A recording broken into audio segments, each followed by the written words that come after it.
E aí, como é que você tá, beleza? Esse é só um corte de toda uma entrevista que foi dada no canal Conhecimentos da Humanidade. O link vai estar aqui embaixo para você na descrição. Se você gostar do que você vê, cola lá para ver o vídeo inteiro. É uma anotação rapidinha. Quando eu lancei o Ocultaria, 3 anos atrás, né? Eu falei, cara, acho que não tem outro evento desse calibre, né? Porque eu tinha uma coisa na cabeça, e aí eu falei, um evento ocultista, não sei o que lá. E aí teve uma galera que depois veio falar pra mim, falou, Nino, tem o simpósio hermetista, né? Eu falei, puta, tem o simpósio hermetista, pera aí que eu preciso mudar minha comunicação. Aí eu mudei completamente. Mas por que eu tô falando isso? Porque muita gente tende a achar que a galera do ocultismo treta o tempo todo, né? E a primeira coisa que eu fiz, olha só, pra vocês verem como isso não é verdade. Esse ano, por causa de pandemia, essas coisas todas, quando eu falei assim, eu vou fazer o Ocultaria, eu mandei um WhatsApp pro Léo. Falei, Léo, e aí, como é que tá o simpósio? Vai rolar, não vai rolar? Aí ele falou, não, vamos pensar, não sei o que lá. Eu falei, tá, se rolar, tudo bem de eu fazer o Ocultaria em setembro, senão eu mudo pro primeiro semestre. Aí ele, não, tudo bem, vai ser legal, são públicos diferentes, com línguas diferentes. Eu falei, então tá, então foda. Aí a gente até fez uns combinados, que depois um dia vocês sabem. Mas só para vocês verem como tipo, a briga, né, que geralmente o pessoal, e isso vai ter a ver com o assunto que eu vou falar depois, Léo, e depois a gente entra nisso, mas como as tretas, elas são, muitas vezes, não partem da gente, né, partem de outras pessoas. Ah, sim. Mas, enfim, Tem Ocultaria em treta, setembro. tem treta, tem. Tem. Mas a maioria das tretas a gente resolve rápido. Algumas não. Umas demoram mais tempo, outras talvez nunca resolvam, mas resolve rápido. Mas assim, eu acho que a maioria da galera é mais de boa mesmo, não tem essa tentativa de competir, a gente sabe que a gente está num nicho que se a gente não se ajudar, a gente vai ficar fechado naquilo para sempre, e as pessoas nunca vão levar a sério o que a gente faz de verdade, né? Exato. Eu tenho...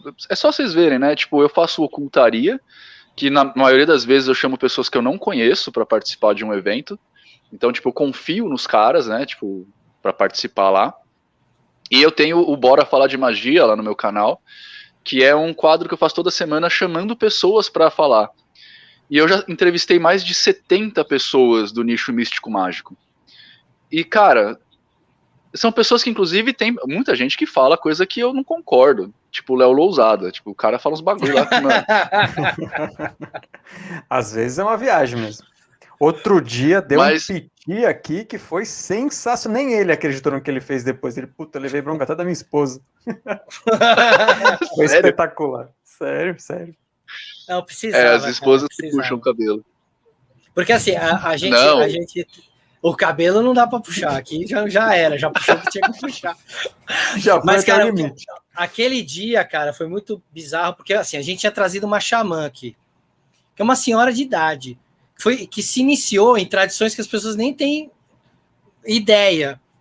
Coisa, assim, passou por coisas que as pessoas nem têm ideia. E tinha gente xingando ela. E aí, logo depois... Não, mas tem uma outra coisa. Eu queria contextualizar o seguinte. Ela chamou a gente, a Covid tinha dado uma piorada boa já na época. Era uma terça-feira, era uma live extra oficial, assim, sabe? Pra cura, cara. Não era nem pra explicar. Era uma live de cura. Ela quis fazer um ritual de cura xamânica. E aí, cara, a gente xingando ela, chamando ela de velha. Quem é essa velha pra estar falando... Quem é essa velha branca pra estar falando de xamanismo? As pessoas esquecem que depois você morre, o seu corpo não é branco, não é preto, é espírito. E a espírito não tem essa de, nasci em tal lugar, fui iniciado em tal coisa. É uma tradição mágica e uma tradição espiritual. E a galera xingando. Aí passou uma outra live... Tinha 2 caras xingando o convidado. É assim, é diferente de discordar. Quando você discorda, você vai lá e fala assim, eu discordo, porque, sei lá, eu estudei de outro jeito, estudei tais autores. Não, mas esse cara só tá falando merda. Meu, o cara fazendo doutorado em egiptologia, e os caras falando que ele tá falando... Então, assim, é um pouco daquilo que você falou. Um pouco não, é muito daquilo que você falou, dessa burrice, que é diferente da ignorância. A ignorância é, deixa eu ouvir esse cara, e depois eu tiro minhas conclusões, eu vou atrás. E a burrice é, não quero ouvir, eu tô com a razão, e não importa se o cara tem um título de doutorado, dane-se, entendeu? Você tem visto muito vamos isso, entrar né? nesse assunto. Vamos entrar nesse assunto. Preciso falar. Primeiro, eu quero falar um negócio. O que me despertou para começar a ver que eu estava errando nesse processo, foi o esporro que você deu no Ocultaria do ano passado. E aquele bagulho feriu a alma de muita gente. Oh, meu Deus, aquele esporro. Caralho, quando você fez aquele negócio, eu tava, tipo, quase chorando na minha cadeira, falando, cara, acho que o Léo deve estar muito puto comigo, eu tô fazendo muita merda. Mas, enfim, não, não tava, não era pra você, eu tava falando do cenário mágico como um todo. Né, mas eu me reconheci, usuário, né? Porque eu tinha uma postura para certos assuntos que ia para esse lado, né? E depois que você deu o esporro, eu fui pensar, eu parei, me voltei, eu até no final do ano passei acho que umas 2 semanas sem postar vídeo, porque depois que você deu aquele esporro na galera, eu falei, cara, eu preciso dar uma repensada no que eu tô fazendo. Então você teve um papel importante nisso. Uma outra coisa que foi muito importante para eu repensar esse negócio que eu vou falar. Então, pessoas, entendam, não é só porque eu tô falando que eu sou perfeito. Eu errei, e aí eu assumi que eu podia estar errado, e por isso eu aprendi. Legal? E a segunda coisa que me fez pensar a respeito foi que eu comecei uma pós no começo do ano de neuropsicologia. E aí eu comecei a estudar os meandros do cérebro, tanto na parte psicológica quanto na parte orgânica. E isso me deu um insight, alguns insights muito importantes, mas me deu um em particular para eu entender esse processo que a gente passa. O primeiro é aquele que todo mundo conhece, que é o tal do efeito Dunning-Kruger, né? Que quanto menos você sabe, mais você tende a achar que sabe, né? Então, esse efeito Dunning-Kruger, ele é reconhecível. Esse processo que você está falando, ele é completamente o efeito Dunning-Kruger, né? Que é uma pessoa que não sabe, e por não saber, ela não consegue perceber a grandiosidade de um assunto, e isso faz com que ela tenha respostas muito curtas, né? Trazendo para a neurociência, o que acontece aqui é um mecanismo de defesa do nosso próprio cérebro.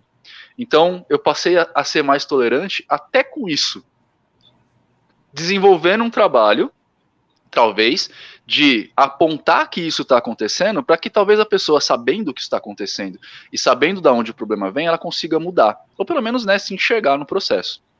Então, é assim, a gente tem no nosso cérebro, vocês sabem, a gente tem lá 86 bilhões de neurônios que fazem de 1.000 a 10 mil sinapses cada um, de 1.000 a 10 mil conexões cada um. O que dá, cara, o número de sinapses que a gente faz no nosso cérebro, possíveis, é mais do que o número de grãos de areia que a gente tem nas praias do mundo todo. Isso tudo dentro da sua caixa craniana, num órgão de 1,4 kg, né? Quando você pensa na magnitude de energia que você precisa para mover esse exército de neurônios que você tem, você começa a compreender que é natural que o cérebro de um corpo qualquer dê preferências a guardar energia do que a gastá-la. Pensar gasta muita energia. Então, nesse processo, a gente tende a escolher respostas mais fáceis, principalmente aquelas que confirmam o que a gente já acredita, que são o que a gente vai chamar na ciência de vieses de confirmação. Você tem uma ideia que você já acredita, e aí você passa a procurar informações e deturpar informações de uma forma que ela vai confirmar aquilo que você já acredita. Esse é meu cuco batendo. Desculpa, tá? Marca registrada. Marca registrada aqui da dona Maricota. Enfim, quando eu comecei a compreender esse processo, eu falei, cara, eu vou lutar, vocês meninos aqui vão lutar, contra um processo biológico de evolução do cérebro para que a gente tente mudar a sociedade a partir dessa compreensão. Então, eu entendo que é um processo difícil. E desse pequeno processo vem o efeito Dunning-Kruger, porque você tenta já solidificar uma ideia que você já tem, e porque isso é mais fácil do que você deslocar uma miríade, um exército de persa de neurônios para você concatenar informações diversas para chegar numa conclusão. O nosso papel é fazer isso, é trazer essa conclusão, porque nós somos educadores de alguma forma aqui na internet, né? Nós somos o que eu chamo de educadores mágicos aqui na internet. Então a gente faz todo esse processo. Na verdade, a única coisa que a gente pede para o público que está ouvindo é dar uma chance. Dá uma chance. É só isso. sacou? Você nem precisa pensar muito, porque na maioria das vezes a gente vai te levando pro lugar que você tem que ir para fazer as perguntas que você precisa. Dificilmente a gente vai te dar a resposta, mas vai pensando, vai acompanhando. Eu vou te contar um episódio que aconteceu comigo, muito parecido com o da senhora Xamã. Eu fui, não sei se vocês viram, recentemente, acho que semana passada, eu fiz uma participação no A Deriva Podcast, que é um podcast do Flow Verso. E, bem, é um podcast, eu tava falando para profano, certo? Tava falando para quem não sabe nada de magia, para pessoas normais. O que teve de não maçom questionando a minha passagem pela maçonaria por informações que eles tiveram, sei lá da onde, ou seja, tipo, o não maçom julgava que conhecia mais de maçonaria do que o maçom. E aí eu te pergunto, qual é o processo que te levou a chegar nessa conclusão? Além do viés da confirmação.